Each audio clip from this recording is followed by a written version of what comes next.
व्यक्ति को किस तरफ मुंह करना है, उसका किस तरफ उसके पैर करने हैं, और बहुत सारी चीज़ें होती हैं। जैसे हम स्टिचिंग करते हैं, सिलाई करते हैं, मृत्यु होने के बाद जो तेरवी की जाती है, तेरामी जिसको कहते हैं, उसमें वो उल्टी की जाती है, उल्टे हाथ से कंघा करते हैं, तो उसका भी कुछ उल्टा है कि उल्टा करते हैं, मतलब सारे काम जो होते हैं सब उल्टे करते हैं। आप लोगों ने एक दो मिथक और सुने होंगे, इनको मिथक ही कहेंगे क्योंकि ये सिर्फ विश्वास की बात है, अंधविश्वास की। कि आप लोग लंच लेकर आते हैं जैसे स्कूल में, तो 4 रोटियां नहीं लेके चलनी चाहिए, सुना है? अच्छा, ये जो आपने सुनी है क्या? हाँ, तो 4 जो निकाली जाती हैं मुर्दे के लिए निकाली जाती है, इसलिए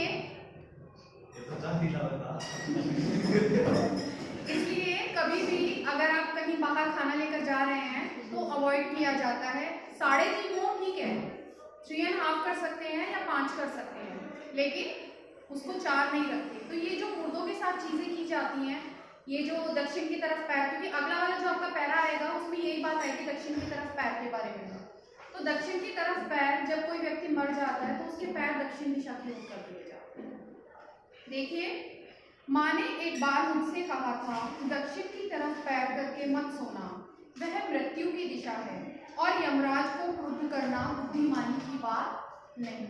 हम वही कह रहे थे, मुर्दे के पैर दक्षिण की तरफ किए जाते हैं, एक दिशा पर्टिकुलर दे दी गई है, यमराज का निवास स्थान जो है वो दक्षिण की तरफ माना गया है।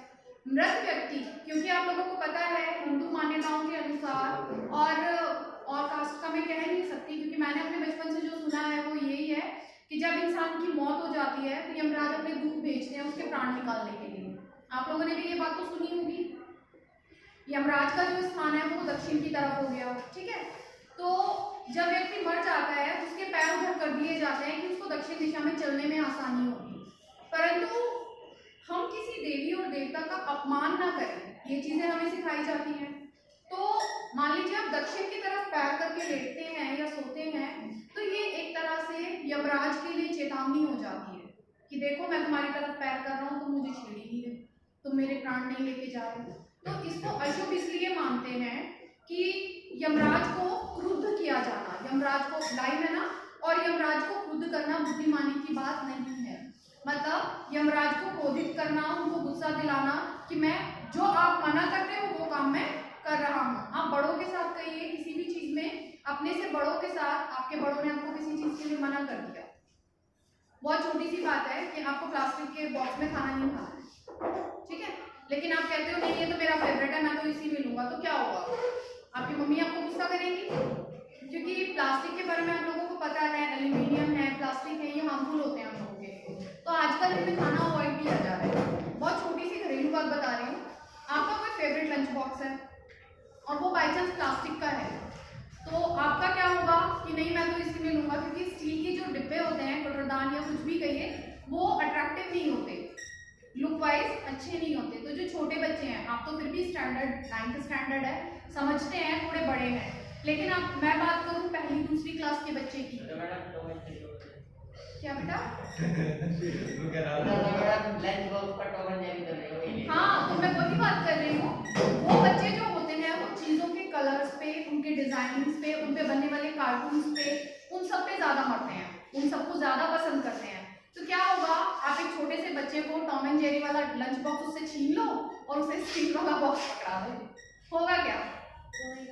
वो रोएगा, वो कहेगा मैं लंच नहीं करूंगा, उसकी मम्मी उसको कितना भी समझा ले, लेकिन क्योंकि वो नुकसानदेह है तो वो दिया नहीं जाएगा। तो बात हम क्रोध की आ रही है कि अगर बच्चे को एक बार समझाया, 2 बार समझाया, 4 बार समझाया, वो नहीं मानता है, तो फाइनली क्या होता है कि हमें गुस्सा आ जाता है और एक उसको टिका दिया जाता है। तो यही बात की जा रही है कि यमराज की दिशा कही गई है दक्षिण को, तो यमराज की दिशा की ओर पैर करके सोना, हो सकता है इस बात से यमराज क्रोधित हो जाए और हमारी अकाल मृत्यु हो जाए। अकाल मृत्यु का मतलब समझते हैं? समय आने से पूर्व मृत्यु हो जाना। अब बहुत सारी ऐसी अकाल मृत्यु होती हैं जिनका हम कारण पूछते हैं कि इस तरह से अचानक जाने की उम्र नहीं होती, 2 साल, 4 साल, 10 साल, इवन मैं तो कहूँगी 25 से 30 साल तक जिस इंसान की गृहस्थी बसी बसी हो, छोटे छोटे बच्चे हो, वो भी मर जाए तो उसके लिए भी बहुत दुखद बात है, उसकी फैमिली के लिए बहुत दुखद बात है। आगे देखिए, तब मैं छोटा था और मैंने यमराज के घर पर पता पूछा था। उसने बताया था तुम जहां भी हो वहां से हमेशा दक्षिण में। यानी कि लेखक ने क्या किया, अपनी माता से इच्छा जागृत की कि मुझे आप बताइए कि यमराज की जो दिशा है, उसका जो घर है, उसका जो पता है वो क्या है। तो उसकी माता जी ने उसको क्या बताया कि तुम जहां पर भी हो बस दक्षिण दिशा की तरफ मुंह करना। दक्षिण की दिशा यमराज की दिशा है, क्योंकि आप लोगों को पता है आप जहां भी खड़े हो जाए दिशाएं हमारे चारों तरफ रहती हैं। हम कितना भी ट्रेवल कर लें दिशाएं कभी चेंज नहीं होगी। हम उत्तर में चलते जाएंगे, मान लीजिए हम उत्तर भारत में रहते हैं, हम और ऊपर चलते जाएं, कितना भी ऊपर चले जाएं, लेकिन हमारे सामने की दिशा क्या होगी, उत्तर ही रहेगी और हमारी पीठ पीछे दक्षिण। ठीक है, आगे देखिए, हमारे हिसाब से हम मुड़ेंगे। अब मान लीजिए मैं कह रही हूँ ना उत्तर की तरफ बढ़ते जाएं, उत्तर कभी खत्म नहीं होगा। हम जिस पॉइंट से चले, ये पृथ्वी आपकी गोल हो गई, ठीक है, यहाँ पे हम उत्तर मान लेते हैं, यहाँ पे दक्षिण मान लेते हैं। तो हम इस पॉइंट से चलना शुरू करा हमने, हम यहाँ से चले उत्तर में, ठीक है, और हमने पूरा राउंड पृथ्वी का लगा लिया और हम वापस पुनः इस पॉइंट पर आ गए। तो हमारे सामने उत्तर ही रहेगा, चाहे हम यहाँ है, चाहे यहाँ है, चाहे यहाँ है, चाहे यहाँ, हम कहीं भी रहे, पीठ के पीछे ही दक्षिण होगा। और इधर होंगे तो फिर भी दिशा तो ऊपर की तरफ उत्तर आ रही है ना, हमारे मुंह के सामने हम ये चल रहे हैं तो हमारे फेस के सामने दिशा है। हम चाहे इधर खिसक जाए चाहे इधर खिसक जाए, वो ऐसे ही रहेगा। ये उत्तर है, ये यहाँ से यहाँ से यहाँ से, कहीं से कोई फर्क नहीं पड़ेगा, कहीं से भी।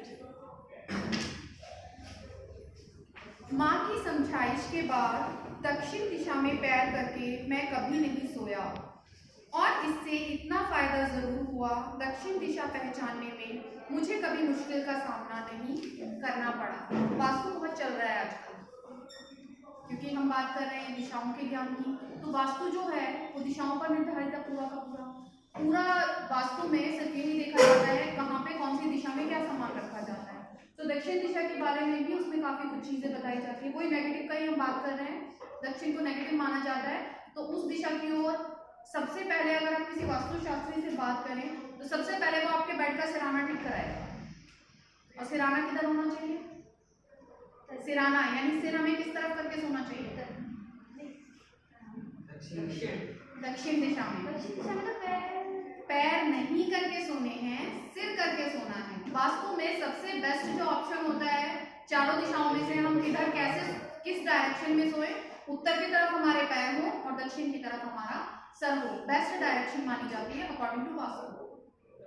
ठीक है, तो हमारी डायरेक्शन क्या हो गई, इसके चैप्टर के अकॉर्डिंग बदल गई, रिवर्स हो गई। कोई कुछ कह रहा है, ना आगे आ जाएगा, तेरी आवाज मुझ तक क्लियर आती नहीं है।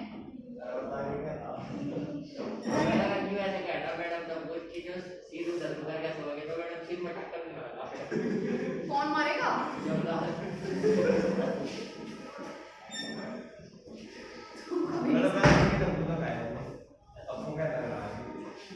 तुम दोनों एक से हो, कल से मैं साथ में ना देखूंगा। चलिए अब हम बात कर रहे हैं हम दिशाओं की और इस सब चीजों की।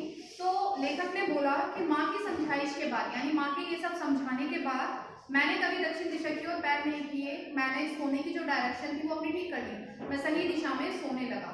परंतु इसके साथ ही मुझे एक फायदा हुआ। फायदा क्या हुआ, उसे दिशाएं याद हो गई। मान लीजिए हम अपने घर में सो रहे हैं, घर की डायरेक्शन तो सबको पता होती है किधर कौन सी है, लेकिन अगर आप कहीं बाहर जाते हैं तो जो लोग इन चीज़ों का ध्यान रखते हैं, छोटी छोटी बातें हैं वो ध्यान रखते हैं इन चीज़ों का, तो वो सबसे पहले पता करते हैं कि बेड का सिराना तो गलत नहीं है, कहीं मेरे पैर दक्षिण की तरफ तो नहीं हो जाएंगे, तो जाते ही सबसे पहले वो डायरेक्शन चेक कर लेते हैं। तो लेखक के साथ यही रहा, क्योंकि उसकी माँ की कही हुई बात थी, बचपन में जो चीज़ें हमें सिखाई जाती हैं वो हमारी मृत्यु तक हमारे साथ रहती हैं, चाहे हम उनको चाहें चाहे हम ना चाहें, दोनों ही बातें हैं। अगर आप उस चीज को छोड़ना भी चाहो तो आप छोड़ नहीं सकते।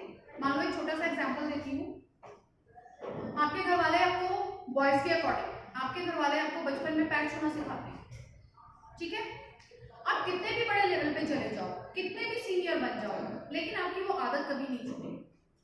आपके अंदर घमंड आ जाए, आपके अंदर अहम की भावना आ बहुत बड़े पद पे हूँ और मुझे पैर नहीं छूने चाहिए, आप शर्म आती है, गलत बात है। लेकिन अब चाह के खुद को रोकना चाहेंगे, लेकिन जो आपके हाथ हैं, जो आपकी बॉडी की लैंग्वेज है, जो आपकी शारीरिक क्रियाएं हैं, वो आपको रुकने नहीं देंगी। होता है जब आप स्कूल में आते हैं तो कई बार क्या होता है, टीचर्स आपको टोकते हैं, विश नहीं किया, विश करना नहीं आता। तो देखिए मेरा भी है, मैं भी बच्चों को टोकती हूँ, लेकिन मेरी दो चीजें मैं मानती हूँ। बच्चा अपने परिवार से भी सीखता है, और परिवार के बाद उसका सबसे बड़ा सामाजिक जो केंद्र होता है वो विद्यालय होता है। बहुत छोटे आयु में बच्चा स्कूल में आना शुरू कर देता है, तो टीचर्स के साथ उसका जो कॉम्बिनेशन है, जो बातें हैं, जो चीजें हैं, वो जरूरी नहीं है कि सिर्फ अपने घर से सीखे, टीचर से भी सीख सकता है। क्योंकि सीखने की जो एक आयु होती है वो 3rd 4th क्लास तक आप मान सकते हैं। उस एज में जो उसने सीख लिया वो उसके मस्तिष्क में हमेशा रहेगा। वो ऐसी अमिट छाप होती है जिसे वो चाहे तो भी नहीं मिटा सकता। भूल जाएगा कुछ समय के लिए, लेकिन अगर वापस से कुछ चीजें उसके सामने से गुजरती हैं तो वो वापस से उसको क्लीन हो जाता है कि हाँ मुझे ये सब करना है। तो मैं मानती हूँ, मैं कभी ये नहीं कहती कि आपके घर वालों ने नहीं सिखाया, मैं कहती हूँ आपको हमने भी नहीं सिखाया क्या कुछ। दोनों चीजें मैं बोलती हूँ, और इन फ्यूचर कभी भी ट्राई कर लेना। मैं अगर किसी को टोकती हूँ तो मैं कभी ये नहीं बोलूंगी कि आपके घर वालों ने आपको पैर छूना नहीं सिखाया, विश करना नहीं सिखाया। मैं कहती हूँ ना तुम्हारे घर वालों ने सिखाया ना हमने सिखाया, हम तो कुछ बच्चे सिखाते ही नहीं है तुम्हें। तो ये दोनों चीजें हमारे संस्कारों के साथ जुड़ती हैं। तो हम बात कर रहे हैं लेखक के बारे में कि वो दक्षिण की तरफ पैर करके नहीं सोते थे, इसलिए उन्हें दिशाएं याद हो गई, क्योंकि ये चीजें उन्हें बचपन में सिखाई गई हैं। आपको भी अगर बचपन में अच्छी चीजें सिखाई जाती हैं तो वो जीवन पर्यंत आपके साथ रहेंगी। अगर गलत चीजें सिखा दी जाती हैं तो वो भी जीवन पर्यंत हमारे साथ रहती हैं। एक छोटी सी घटना मैं आपको बताती हूँ। एक बार एक चोर था, बहुत बड़ा चोर था। तो पुराने समय की घटना है। पुराने समय में क्या होता था, अब हम भारत से बाहर की बात करें तो कुछ कंट्रीज ऐसी हैं कि वहां पर चोरी के लिए हाथ काट दिए जाते हैं, आज भी हैं, ठीक है। तो भारत में भी था पहले कि राजा महाराजाओं का शासन था। एक व्यक्ति ने चोरी की, तो बहुत बड़ा चोर था, बड़ी मुश्किल से राजा ने उसको पकड़ा। अब यहाँ पे क्या रहा है कि मृत्यु के समय व्यक्ति की अंतिम इच्छा पूछी जाती है, और ये भारत में शुरू से है, प्राचीन काल से ये चलता आ रहा है। तो जब उस चोर को पकड़ा गया, क्योंकि राजा भी और भी सारी प्रजा भी उससे बड़ी परेशान थी, तो उसको बोला गया कि आपकी अंतिम इच्छा बताओ। हो सकता है आपने ये स्टोरी पहले सुनी हो। तो मैं संस्कार की बात कर रही हूँ, नेगेटिव और पॉजिटिव दोनों के लिए, कि हमारे साथ अगर नकारात्मक चीजें बचपन से जुड़ जाए तो वो भी जीवन पर्यंत रहती है। तो उस व्यक्ति ने इच्छा जाहिर की कि मुझे अपनी माता जी से मिलना है। उसकी माँ को बुलाया गया जेल में उसकी फांसी से पहले। तो जैसे ही उसकी माँ उसके पास आई, उसने अपनी माँ को करीब आने को कहा। जैसे ही उसकी माँ करीब आई, उसने अपनी माता के कान और नाक दोनों चाकू से काट लिए। अब उससे पूछा गया कि आपने ये क्यों किया। तो उस व्यक्ति ने क्या कहा कि अगर मेरी माँ ने बचपन में मुझे गलत काम करने से रोका होता तो आज मुझे फांसी नहीं दी जाती। उसकी तो सिर्फ नाक कटी है, मेरी तो गर्दन कटने वाली है। जब मैं बचपन में छोटी छोटी चीजें चुरा के लाता था तो मेरी माँ खुश होकर उन्हें छुपा छुपा के रखती थी, लोगों से मुझे बचाती थी और कहती थी कि नहीं, मेरा उसका कोई दोष नहीं है। हम कर रहे थे, उस व्यक्ति ने कान काट लिए, नाक और कान। उसने बोला, जब राजा ने उससे पूछा कि आपने ऐसा काम क्यों किया, कि जब मैं बचपन में सामान चुरा के लाता था तो मेरी माता बड़ी खुश होती थी और सामान उठा उठा के रखती थी। शायद उस वक्त अगर मेरी माता ने एक थप्पड़ मुझे लगाया होता, शायद उस वक्त उन्होंने अगर डांटा होता, शायद मुझे लोगों से बचाया ना होता। खुद नहीं मार सकती, कई बार स्त्रियां होती हैं कोमल हृदय है, कुछ है, मेरे पिता से शिकायत की होती, या फिर अगर कोई सामने से आ रहा था उसको कहा होता कि आप मेरे पुत्र को दंड दो, इसको गलत काम करने से रोको, तो आज मेरी ये स्थिति नहीं होती कि मैं इतना बड़ा चोर बनता और यहाँ तक पहुंचता। तो जो हमारा बचपन है वो बहुत महत्वपूर्ण होता है, बहुत ज्यादा हमारे भविष्य को निर्धारित करने वाला होता है। आप लोगों को बचपन में इतनी सारी चीजें करने के लिए क्यों कहा जाता है? ताकि आप लोग सीख सको, ताकि आपका भविष्य निर्धारित हो सके। हम लोगों का एक एम होता है लाइफ में कुछ ना कुछ करने का। पहले क्या होता था, बॉयज से उम्मीद की जाती थी, सिर्फ लड़कों के लिए जिम्मेदारी होती थी कि परिवार उन्हें चलाना है, तो आर्थिक जो वहन है, मतलब कि जो बिजनेस है, सर्विस है, उसकी रिस्पॉन्सिबिलिटी किसकी होती थी? सिर्फ बॉयज की होती थी। हालांकि ये प्रेशर आज भी एज इट इज है। अगर कोई लड़का है और वो कुछ कमाता धमाता नहीं है तो उसकी शादी नहीं होगी, क्योंकि परिवार कैसे चलाएगा आगे। पर अब ये जिम्मेदारी लड़कियों ने भी उठानी शुरू कर दी, दोनों चीजें इक्वल हो गई। पर फिर भी अगर लड़की को घर का काम नहीं आता, उसको कुछ भी नहीं आता, चाय बनानी भी नहीं आती, तो यही कहा जाता है दूसरे घर जाके करेगी क्या। यानी कि जिम्मेदारी हमारी बटी हुई है और हमें अपनी जिम्मेदारियों से नहीं भागना है। अब आप 9th क्लास में हो, कितने बच्चे ऐसे हैं जिन्होंने फ्यूचर के लिए सोचा है कि मैं लाइफ में ये बनूंगा या ये काम करूंगा? Very good, 4 5, okay 6। अयान क्या सोचा है? मैं वो नहीं बताने का। ओहो, Tanisha IIT, very good. Anya IAS, Varsha दोनों का, चलो बहुत बढ़िया। Suraj madam CA. चलो अच्छी बात है, मतलब अपनी लाइफ का क्लियर होना चाहिए। उसका कारण क्या है? 10th के बाद, नेक्स्ट ईयर 10th है आप लोगों की, 10th के बाद आप लोगों को सब्जेक्ट चूज करने के लिए कहा जाएगा। जो बच्चे पहले से डिसाइड नहीं करते वो उस टाइम बड़े असमंजस में होते हैं, करें तो क्या करें। और वो जो टाइम होता है वो खराब करने का होता है फिर आपका। जिनको क्लियर नहीं है उनके लिए, जिनका क्लियर है उनको तो कोई फर्क ही नहीं पड़ता। जैसे मेरी बेटी का मैं कहती हूँ, बड़े वाली ने पहले से सोच रखा था उसे मेडिकल करना है, 10th खत्म होते ही उसने मेडिकल के लिए साइंस ले लिया। अब छोटे वाली आज तक कंफ्यूज है, 10th में है, 10th करने वाली है, ठीक है, लेकिन वो आज तक कंफ्यूज है कि उसे फ्यूचर में करना क्या है। और ऐसे बहुत सारे बच्चे आपको मिलेंगे 11th क्लास में, कभी तो वो साइंस में घूम रहे हैं, कभी वो कॉमर्स में घूम रहे हैं, कभी वो इधर वाली क्लासेस अटेंड कर रहे हैं, कभी उधर वाली। तो उन बच्चों के साथ प्रॉब्लम क्या है कि उन्होंने अपना भविष्य निर्धारित नहीं किया। अभी आप 9th में हो, जिनके हाथ नहीं उठे हैं उन सभी से मैं बड़े प्यार से कह रही हूँ, और जो ये वीडियो देखेंगे उन बच्चों से भी, कि अपने लाइफ का लक्ष्य निर्धारित कीजिए। बहुत ज्यादा समय आपके पास नहीं है। चलो आगे हम चैप्टर की तरफ चलते हैं। आप देखो, मैंने उस शोर में सबसे पहले ना अंडा चोरी किया था। अच्छा इतनी कहानी नहीं पता। मैम उसके बाद मुर्गी, उसके बाद मैम पड़ोसी के सामान उठा के लाया था। अच्छा उसके चलो, बाद वो सामान। Okay good. मैंने कहा था ना कुछ बच्चों को मैं जो स्टोरी सुनाती हूँ काफी हद तक होता है कि कुछ बच्चों को पता होती है, लेकिन काफी को नहीं होती। तो ठीक है, थोड़ी या कम मेरा मोटिव जो था वो अब तक पहुंच गया। अच्छा, तो मंदिर का भी तो ऐसे ही होता है, दक्षिण दिशा के लिए। हाँ मंदिर की तरफ भी, मंदिर में भी होते हैं कि भगवान की जो मूर्तियां हैं उनके लिए 3 दिशाएं निर्धारित है, चौथी वाली अवॉइड की जाती है। अच्छा आगे देखिए, मैंने आपको ये बताया था पूरा पश्चिम उत्तर दक्षिण के बारे में कि हम उत्तर की तरफ चलते रहे तो पीठ पीछे, कभी भी पीठ पीछे दक्षिण ही रहेगा, वो उत्तर नहीं बनेगा जब तक हम खुद नहीं बदल जाते। हमारे डायरेक्शन चेंज होते ही दक्षिण की दिशा हमारे सामने आएगी। तो वो लेखक ने भी यहाँ पर यही वर्णित किया है, मैं दक्षिण में दूर दूर तक गया।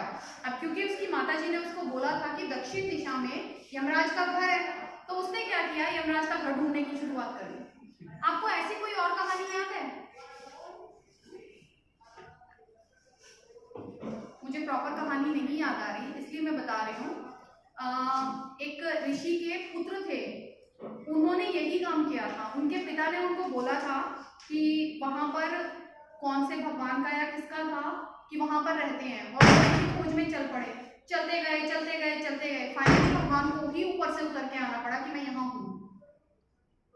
यहाँ लेखक के साथ नहीं है, लेकिन लेखक के साथ ऐसा कोई कॉन्फिडेंस नहीं हो रहा, लेखक को कोई भगवान आगे नहीं कह रहे कि मैं हूँ। मैं दक्षिण में दूर दूर तक गया और मुझे हमेशा माँ याद आई। दक्षिण को लांग लेना संभव नहीं था। अब जो मैंने आपको बताया था कि दिशा खत्म नहीं हो सकती, तो उसका ये मतलब यही था कि हम कितना भी चलते रहे, हम जिस पॉइंट से चलना शुरू करें उस पर आके खड़े भी हो जाएं तो भी दिशा खत्म नहीं होगी, दिशा वहीं की वहीं रहेगी। तो लेखक का भी यही तात्पर्य है कहने का कि मैं दक्षिण में कितनी दूर दूर तक गया और मुझे माँ की बात भी याद रही कि दक्षिण में यमराज का घर है, परंतु दक्षिण की जो ये दिशा है इसको लांघ पाना, इसके दूसरी तरफ जाना संभव नहीं था। होता छोर तक पहुंच पाना तो यमराज का घर देख आता। अगर ये संभव होता, जो हम चार्ट के बारे में बता रहे थे, ग्राफ के बारे में, अगर ये पॉसिबल होता तो शायद मैं यमराज का घर देख आता, क्योंकि मैं दक्षिण दिशा में बहुत घूमा हूँ, बहुत दूर दूर तक गया हूँ, परंतु मुझे कहीं भी यमराज का घर दिखाई नहीं दिया। अच्छा, अगर हम धार्मिक उसकी बात करें तो किसी भी देवी देवता का घर आपको धरती पर नहीं मिलेगा। धार्मिक पौराणिक कथाओं के अनुसार सब आकाश में होते हैं। पाताल राक्षसों के लिए निर्धारित है और आकाश देवताओं के लिए, और जो ये धरती है ये हम जैसे मनुष्यों के लिए। आगे देखिए,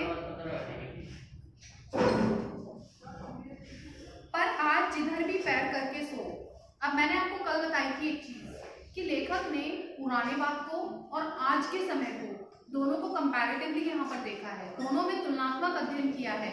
अब तक जो हम बात कर रहे थे वो सारी की सारी कर रहे थे पुरातन, मतलब कि पौराणिक कथाओं के अनुसार, पुराने लोगों की मान्यताओं के अनुसार। लेकिन अब जो लेखक कह रहा है वो आज का तथ्य है, आज का सत्य है, आज की बातें हैं कि वास्तविकता कहाँ तक कितनी भिन्न है पुरानी बातों से। पर आज जिधर भी पैर करके सो वही दक्षिण दिशा हो जा। कोई बता सकता है ये बात क्यों कही जा रही है? मैं पूरा नहीं पढ़ रही, सिर्फ 2 लाइनें मैंने पढ़ी हैं कि जिधर भी पैर करके सो जाओ वही दिशा दक्षिण बन जाएगी। क्यों? थोड़ा सा लॉजिक लगाओ, बोलो यार। मैम मौत का टाइम निश्चित तो नहीं है, कभी भी आ सकती है। हाँ ये ठीक है। और कुछ कोई और बताएगा? सिर्फ लाइन पे फोकस कीजिए कि आज की दिशा जो आज भी हो, किधर भी पैर करके सो जाओ कोई फर्क नहीं पड़ता। आज प्रत्येक दिशा को उसने दक्षिण की दिशा कहा है। क्यों? क्योंकि हर जगह खतरा है। हर जगह खतरा है। आतंक, उपद्रव इतने ज्यादा बढ़ गए हैं। लोगों ने चोरी, डाके, कोरोना के चक्कर में, अब ये देखो ना कि कोरोना काल में, कोरोना के चक्कर में लोगों ने कितनी लूटपाट मचानी शुरू कर दी। अर्थव्यवस्था खराब हो गई, लोगों के पास खाने को रोटी नहीं है, मांगते हुए शर्म आती है, क्योंकि लोग क्या करेंगे, सोशल मीडिया पे अपलोड कर देंगे। तो क्या करते हैं, छीनना, चोरी करना, गली मोहल्ले से कोई गुजरा नहीं उसके ऊपर डाका डालना, उसको पकड़ के मारना, उसको कहाँ चोट लग रही है, क्या उसकी आयु है, कुछ नहीं देखना। वैक्सीन का बहाना लेके घर में तो घुस रहे थे। वैक्सीन का बहाना लेके घर में, बहुत सारी चीजें हैं जो इससे प्रभावित हैं। क्या होता है, आपके घर में कोई आ जाए अचानक से और आपको हार्म करके चला जाए, तो उसके जाने के बाद, उसे तो जो लेना था वो कर गया, उसके जाने के बाद पता नहीं आपको फर्स्ट एड कितने टाइम बाद मिले। क्योंकि आजकल सिंगल फैमिली होती है, तो घर में मान लीजिए सिर्फ 2 ही जन है, एक लेडी है उसके साथ एक बच्चा है, वो दोनों को मार के चला गया, पति सुबह का गया, शाम को आया, पता चला पीछे मर गए। तो इसलिए लेखक ने कहा है घर के अंदर ना बाहर कहीं पर भी आप सुरक्षित नहीं है। इसीलिए उसने कहा कि आज प्रत्येक दिशा दक्षिण दिशा बन गई है। सभी दिशाओं में यमराज के आलीशान महल हैं। अब इससे क्या मतलब है, और अगली लाइन में पूरी कर देती हूँ। और वे सभी में एक साथ अपनी दहकती आंखों सहित विराजते हैं। यमराज की आंखें दहकती हुई कहलाती हैं, क्रोध में भरी हुई, क्योंकि उनका कार्य ही ऐसा है, प्राण निकालना, मनुष्य के प्राण हरना, तो इसलिए कहा गया है। लेकिन लेखक ने इसकी उपमा मनुष्यों को दी है। और कैसे मनुष्य? सभी दिशाओं में यमराज के आलीशान महल हैं। यानी कि हम बात करें, अभी जब मैंने लेखक का परिचय पढ़ाया था आपको, तो इसमें बताया था शोषण और शोषित के बारे में, कि व्यक्ति जो है वो ये नहीं देखता कि मजदूर वर्ग है, गरीब व्यक्ति है, इसके घर में 2 टाइम का चूल्हा भी जलेगा या नहीं जलेगा, उसे सिर्फ अपना भरना है, उसके मेहनताने में से भी उसको निकाल लेना है। तो जो ऐसे लोग हैं उनका यहाँ वर्णन किया गया है। आलीशान महल जो बताए गए हैं ऐसे व्यक्तियों के बताए गए हैं जो दूसरे के खून पसीने की कमाई को अपने ऊपर खर्च कर रहे हैं और उनको उनका वास्तविक हक, उनका वास्तविक मेहनताना भी नहीं दे रहे हैं। दहकती आंखों से यहाँ अभिप्राय है कि आप कहीं किसी बड़ी इंडस्ट्री के बारे में बात करें, वहाँ का जो मालिक होगा अपने एम्प्लॉयज के साथ, अपने वर्करों के साथ, अपने कर्मचारियों के साथ बहुत ज़्यादा सभ्य हो, जरूरी नहीं है। बहुत रेयर केस आपको मिलेंगे कि मालिक का एम्प्लॉयज के साथ बहुत अच्छा संबंध हो, तो उनके एम्प्लॉयज भी वर्क करने वाले मिलेंगे, उनके साथ वहाँ अत्याचार भी नहीं हो रहा होगा। लेकिन जिनकी हम बात कर रहे हैं, क्योंकि जिस समय की हम बात कर रहे हैं, हम साठोत्तरी कविता की बात कर रहे हैं, उस समय सन 1960 से लेके सन 1990 तक का आप टाइम मान सकते हैं, भारत में शोषण बहुत ज़्यादा हुआ है। 1960 से नहीं कहूँगी, 1947 से कहूँगी, लेकिन क्योंकि हम 1960 के बाद की कविता की बात कर रहे हैं, आज के टाइम पर आप देखिए गवर्नमेंट ने बहुत सारे रूल्स बना दिए हैं, बहुत सारे चीज़ें हैं। नौकरी की ही बात करें तो व्यक्ति के पास सुविधा है एक जगह छोड़ के दूसरी जगह जाने की, बहुत सारी नौकरियां अवेलेबल है। हालांकि कंपनीज निकालती रहती हैं, लेकिन उसके बाद भी ऑप्शन होते हैं एक को छोड़ के दूसरे को करने का। लेकिन जिस समय की हम बात कर रहे हैं उस समय साधन लिमिटेड थे, फैक्ट्रीज वगैरह भी भारत में बहुत ज़्यादा नहीं थी, गिनी चुनी लिमिटेड फैक्ट्रीज थी, तो उनमें काम करने वाले व्यक्तियों की संख्या ज़्यादा थी। आज के टाइम पे व्यक्ति ज़्यादा है लेकिन काम भी ज़्यादा है, बशर्ते इतना हो सकता है कि आपको पहले 10 मिल रहे थे, दूसरी जगह 8 मिल जाए, लेकिन सेल्फ सेटिस्फेक्शन के साथ, अपने आत्मसम्मान के साथ आप काम कर सकते हैं। पर पुराने समय की हम बात करें, अब से 50-60 साल पहले की, तो आपका आत्मसम्मान वहां पर नकारा जाता था। कहने को आप फैक्ट्री में मैनेजर हैं, लेकिन वहां आपसे झाड़ू पोछा भी करा लिया था। मतलब इतनी स्थिति खराब थी, और मजबूरी ये कि सामने वाला काम नहीं छोड़ सकता। परिवार का पालन पोषण कैसे होगा? अभी हम बात करें, सिंगल फैमिलीज होती हैं, पति पत्नी दोनों काम कर लेते हैं, चाहे वो घर से करें चाहे कैसे भी करें। हम बात करें हमसे 50 से 60 साल पहले की, लेडीज घर में रहती थी, सिर्फ जेंट्स काम करने जाते थे, था ना? पुराने समय में बहुत कम लेडीज जाती थी। अपनी दादी का, अपनी नानी का पूछ के देखिएगा कितनी लेडीज जाती थी। और इसके अलावा परिवार बड़े होते थे। 50 से 60 साल पहले संयुक्त फैमिलियां होती थी, ज्वाइंट फैमिलीज होती थी। तो क्या था? खर्चे ज्यादा, करने वाले कम, और उसके अतिरिक्त वही खर्चे ज्यादा और आमदनी भी कम। सिर्फ कमाने वाले ही नहीं, कमाने वाले फैमिली में कितने भी हो, क्योंकि मेल पर्सन को ही करना है, इगो हर्ट हो जाएगा। तो ये सारी चीजें लेखक ने यहाँ पर वर्णित की हैं कि सभी दिशाओं में यमराज के आलीशान महल हैं। जो ये व्यक्ति हैं, जो ये बड़े पदों पर हैं, जिनकी फैक्ट्रियां हैं, जो मालिक हैं, जिनका हक है, मालिकाना हक जिनके पास है, वो लोग क्या करते हैं? वो अन्य वर्ग का, अन्य लोगों का शोषण करते हैं। आप देखिए अगली लाइन, माँ अब नहीं है और यमराज की दिशा भी वह नहीं रही जो माँ जानती थी। बात यहीं पर इसी चीज की कर रहे हैं कि मेरी माताजी की आज मृत्यु हो चुकी है, लेकिन मेरी माताजी ने जो मुझे दिशा बताई थी यमराज के लिए दक्षिण, अब मात्र वो दिशा नहीं रही है। शायद मेरी माँ होती, अब मैं इससे आगे खुद बता रही हूँ, अगली लाइन मैंने पढ़ी भी नहीं है, कि शायद अगर मेरी माँ आज यहाँ होती तो वो इसी चीज को कहती कि अब ये दिशा बदल चुकी है। आगे की लाइन देखिए, नहीं इसमें नहीं है, खत्म हो गया आपका चैप्टर। अगर मेरी माँ जीवित होती तो शायद वो इस चीज को कहती कि हाँ, अब यमराज ने अपनी दिशा परिवर्तित कर ली है, यमराज सब जगह विद्यमान है। आप खतरों के बारे में अच्छे से जानते हैं, सब जगह सब खतरे हैं, सब कुछ है। तो यहाँ पर आपका चैप्टर खत्म हो गया। इसका वर्क मैं आपको 1-2 दिन रुक के दूँ, दो चैप्टर पहले से हो रखे हैं, बस नेक्स्ट आपका पद्यांश का रह गया, नेक्स्ट वीक कर लेंगे।